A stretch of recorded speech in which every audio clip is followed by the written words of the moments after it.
Station, this is Houston. Are you ready for the event? Houston, this is Station. We are ready for the event. Southside Elementary, this is Mission Control Houston. Please call Station for a voice check. Station, this is Lisa Hubbard with the students at Southside Elementary. How do you hear me?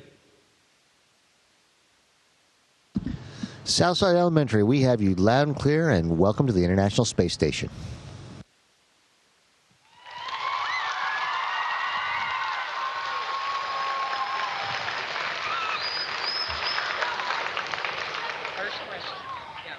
Hi.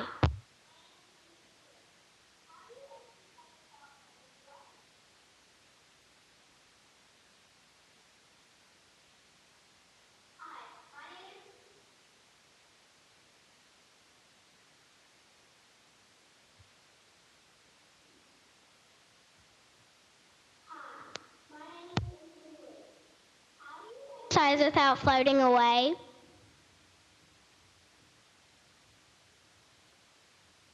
That's a good question, because we have to exercise because our bodies aren't using gravity as a way to go ahead and make the muscles be stressed and keep building and working every day. So we have, over here to the side, we have our bicycle. And we have shoes we actually clip onto the pedals, because otherwise we float off if we pushed on them. And then we have handles we hold on to, and we can sit there and pedal on a bicycle and get a really good workout. Another way we don't float away is when we're on the treadmill running, because every time we push down with our foot, that would push us away from the treadmill. So we have bungees that attach on a harness around our shoulders and our waist and attach down to the treadmill, and they pull us down. And depending on how many links of the chain, depends on how much weight we can go ahead and put on our bodies and our legs to go ahead and keep them strong and get us ready to come back to Earth. And then we also have a resistance device like lifting weights, which operates against the vacuum in some pistons. And we have straps that'll hold us to the bench when we're doing that. Otherwise, we just pinch ourselves between the bar and the foot plate, and then we do our exercise between those two. That's what holds us in place.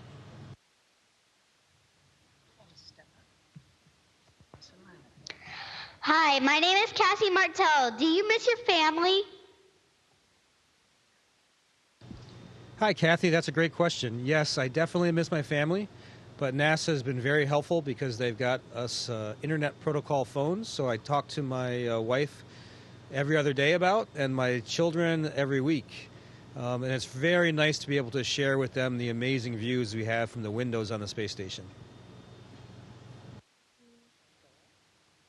Hi, my name is Jacob Wright. What kind of experiments do you do in space?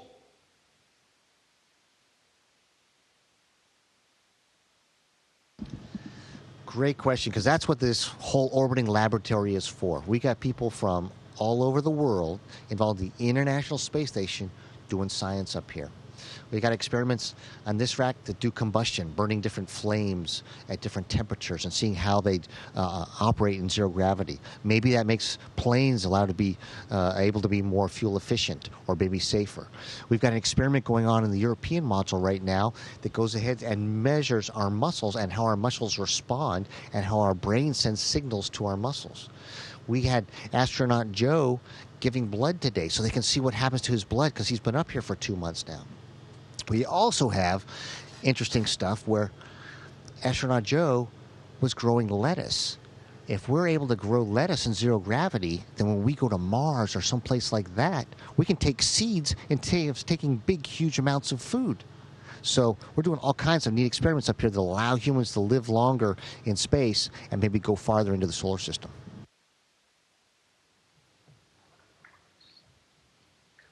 Hi, my name is Micah.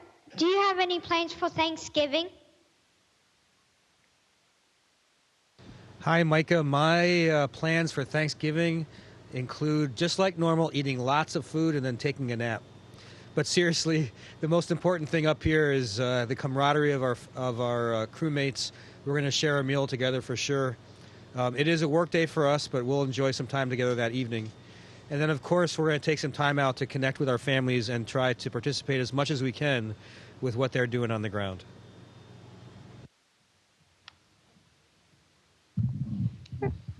Hi, my name is Andrea Anita. What do you do when your work is done and you have free time? That is a good question because you work really hard up here and you work for long days and you do a lot of different things. And so you really got to take some downtime and relax, trying to get your mind and your body prepared for the next day of exciting activities. Some people read, some people watch a little TV, maybe a movie, talk to friends, write email. For a lot of us, going out to the cupola and looking at the Earth and then using one of these to go ahead and capture those images so we can share them with all of you on the ground so you can see how beautiful our planet is. That's something we all very much like doing. Hi, my name is Caitlin Rodriguez. How long did you have to train to go to the ISS? Hi, Caitlin. In some ways, we've all trained our entire lives because of the skills we picked up along the way. But officially, we all trained for a couple years as astronaut candidates to become astronauts. And then for these long duration flights, for example, my training was about 2 years between the time I got assigned to the time I actually launched. Hi, my name is Samantha Bennett. Was there something you weren't prepared for when you got to space?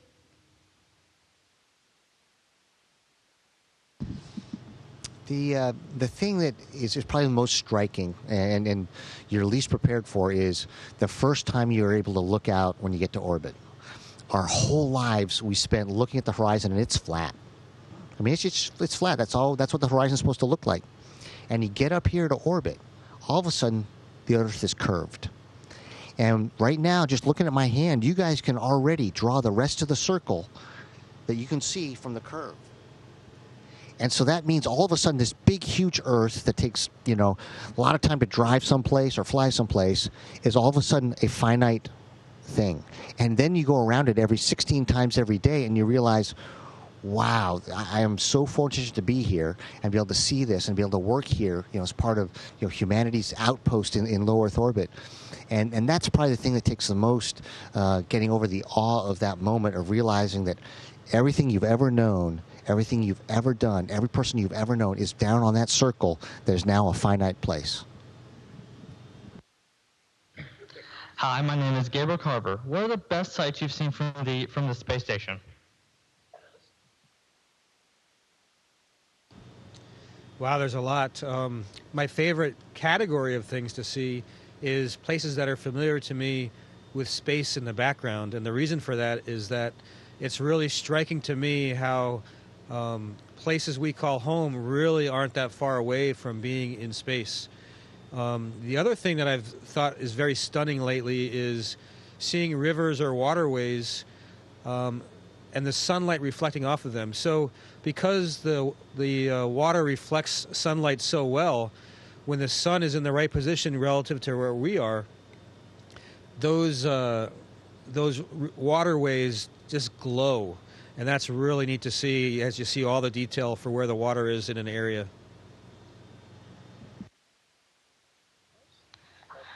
Hi, my name is Jonathan Ham. Can you see way more shooting stars in space? We do see shooting stars. In fact, just maybe a week or so ago, astronaut Paolo caught a meteorite that was coming in underneath space station. And, from the calculations that he was told that it was about a meter size, so basically about a yard wide. So that's pretty darn big. And we actually have a payload right underneath us right here that's called Meteor. And at night, we open up the window down there, and it sits there and looks for meteorites of all sizes that are coming into Earth. So it's pretty neat to see and really beautiful. Hi, my name is Kyla Angel. And how do you get your clothes clean in space?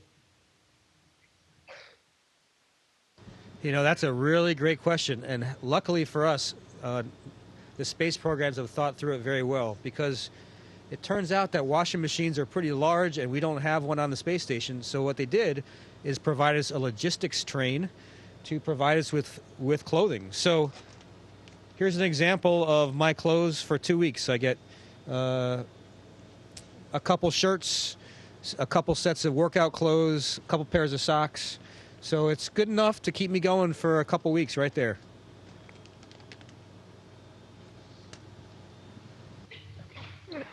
Hi, my name is Chauncey. How do you adjust being back on Earth when you get back?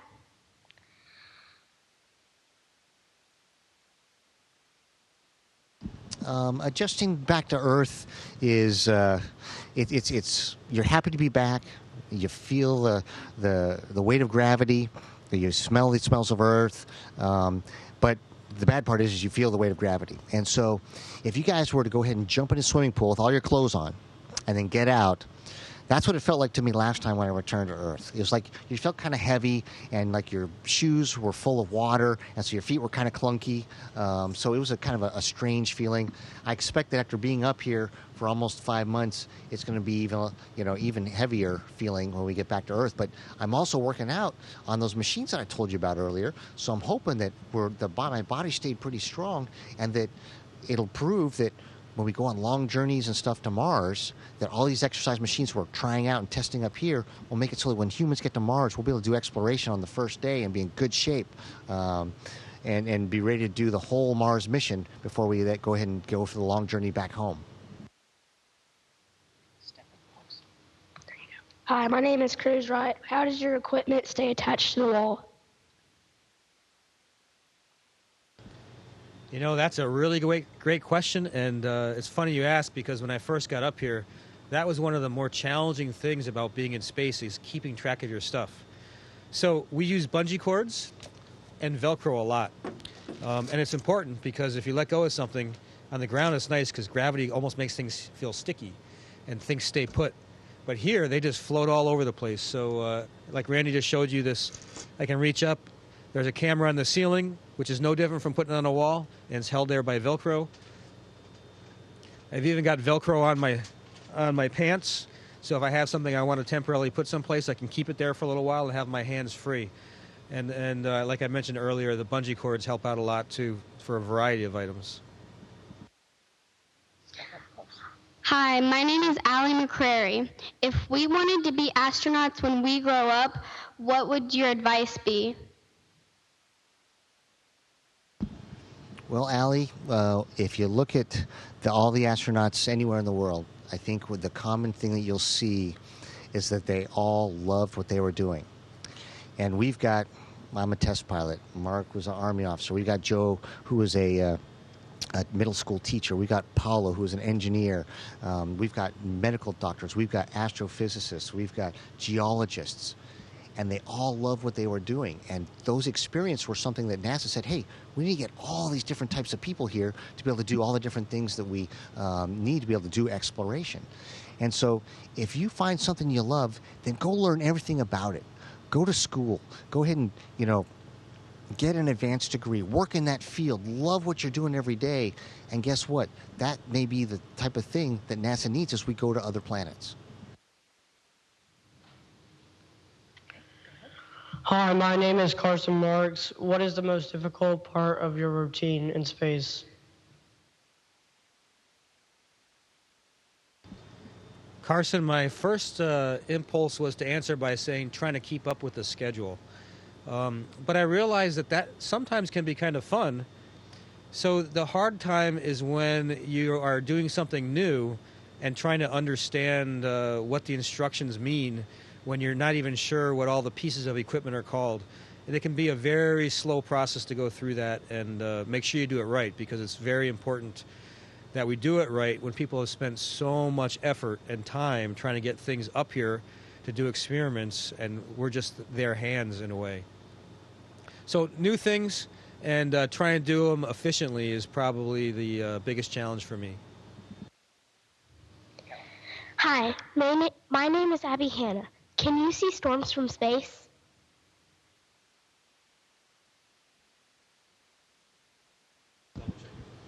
Yeah, I mean, that's a good question, because we've had a lot of storms this past fall and the end of the summer. And unfortunately, we see them really well, and we also realize that, especially the one that went over our homes and our families, we also understand very well what's going on underneath them. And so we took a lot of photography of the storms, and because we're not way up where satellites are, and we're able to get different views as we pass over the storms, that actually scientists are able to use those photographic pictures to go ahead and understand how the storms form and how they act and behave, so that someday maybe we can use that to help us on the ground to be better prepared or know about them more in advance. Hi, my name is Kelly Reed. What do you do with your trash?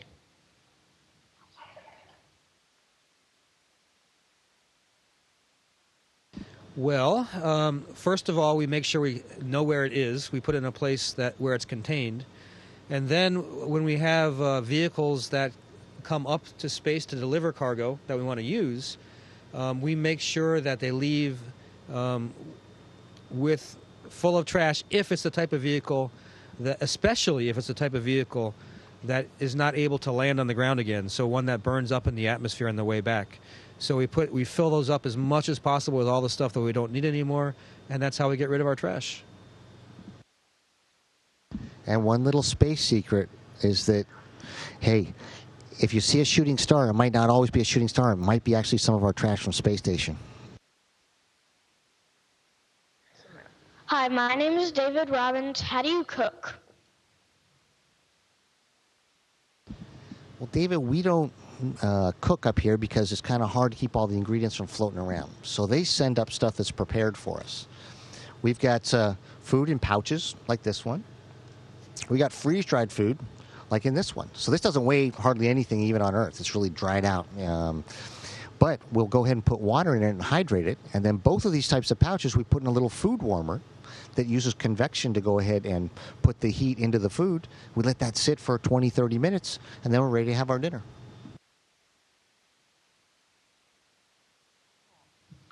Hi, my name is Liam Lawson. Do you ever get fresh fruit in space? Actually, yes, we do get fresh fruit in space. Normally, we get things that are in those packages that Randy just showed you, and so it's more like canned fruit. But when we get cargo spacecraft, we kind of get some treats. So things that are perishable aren't things that we can keep up here on the space station really long, but they'll load some things up for us towards the end of the loading process, and as long as we eat them shortly after we get them up in space, we really enjoy the fresh fruit. Hi, my name is Caroline Ware. Did you take anything personal into space for your son or daughter? I did. I've got a daughter in second grade and a son who just started sixth grade this year. And so it's been fun sharing this with them and seeing, space the way they see it.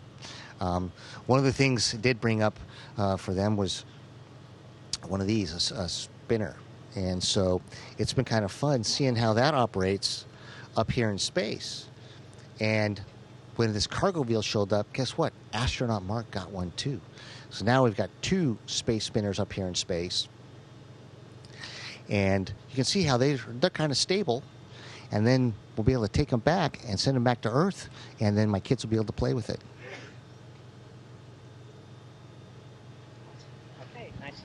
Hi, my name is Braden Miranda. How do you water plants in space? Doesn't the water just float up?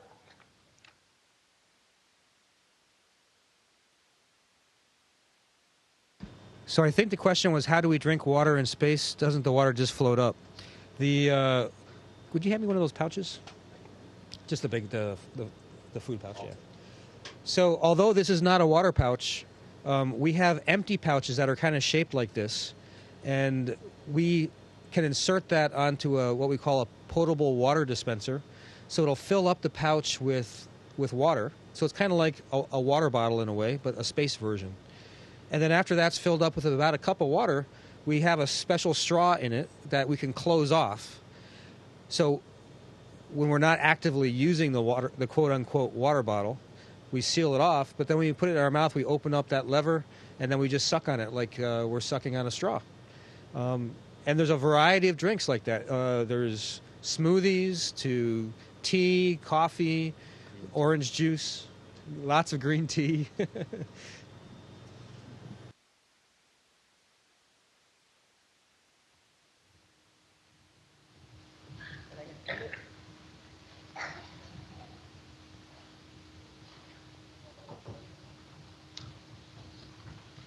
Okay, a big thank you from our students at Southside Elementary.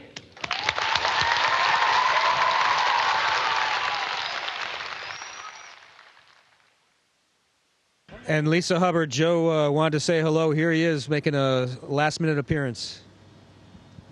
Hey, Lisa, great job. Thank you, Joe.